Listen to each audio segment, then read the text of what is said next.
समय के साथ चलें, सफलता स्वयं हमारे साथ होगी। लेकिन समय के साथ चलना भी तो कठिन है। वर्तमान के हाथों में जीवन की संपूर्ण जिम्मेदारियां थमी हैं। हो सकता है कि हम परिस्थितियों को ना बदल सकें, पर उनके प्रति अपना रुख बदलकर नया रास्ता तो अवश्य खोज सकते हैं। नए रास्ते की खोज के संकल्प से ही खूबसूरती ख्वाबों के दौर साबित होगी। जीवन में बहुत कुछ बेहतरीन होना बाकी है। कई खूबसूरत लम्हे रास्ते में हमारी प्रतीक्षा कर रहे हैं। हमारी कई उम्मीदों को अभी उड़ान भरनी बाकी है। कई हैरतों से मुलाकात होनी है। कई सुख बाहें फैलाए खड़े हैं। पर समस्या यह है कि हम बेख्याली में जिए जा रहे हैं। दुनिया हमारी ओर मुंह किए खड़ी है, हम कहीं और उदासी बने खड़े हैं। अपने भरोसे को मजबूत बनाएं, दुनिया में बहुत कुछ आपके लिए है। महान चिंतक खलील जिब्रानी कहते हैं कि हमारी बेचैनियों का कारण भविष्य के बारे में सोचना नहीं है, यह भविष्य को अपने काबू में करने की चाहत का नतीजा है। भरोसा रखिए कि कुछ भी हो जाए, आप हर समस्या का सामना कर ही लेंगे।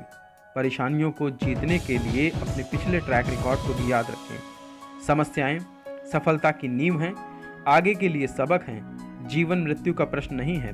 अंग्रेजी उपन्यासकार जॉर्ज इलियट ने कहा है कि गुलाबों की बरसात कभी नहीं होती।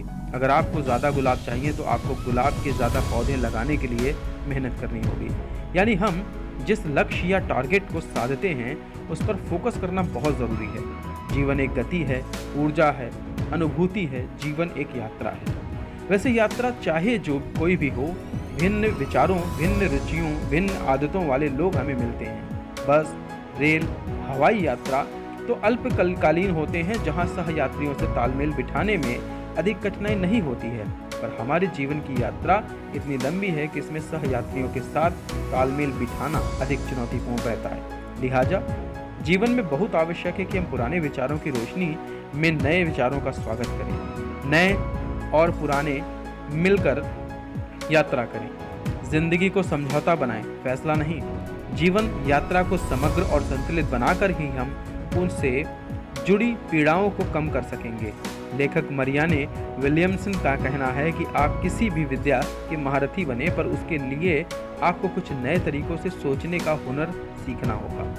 हम सब आग्रह और अहंग को हल्का करके सहयात्रा करेंगे, तभी जीवन की अधिक सुखद और सार्थक होगा। हमारी जीवन यात्रा को सार्थक बनाने के लिए ज़रूरी है कि प्रतिस्पर्धा की होड़ में ना दौड़ें। स्वयं की भूलों को ईमानदारी से स्वीकार करें और उतावलेपन में गुणवत्ता को ना घटाएं। यह भी ज़रूरी है कि समस्याओं से घबराएं नहीं, अपनी शक्ति समाधान खोजने में लगाएं। हर व्यक्ति नई सोच, नई राहें तलाशें। साथियों की आलोचना ना करें। अकेले में गलती का एहसास कराएं। सकारात्मक सोच का जादू जगाएं। चित्त को मंगल भावनाओं के साथ भरा रखें। सरल बन जाएं। ओशो कहते हैं कि ज़रूरी है कि हम सब झूठ से बाहर निकलकर सरल बन जाएं।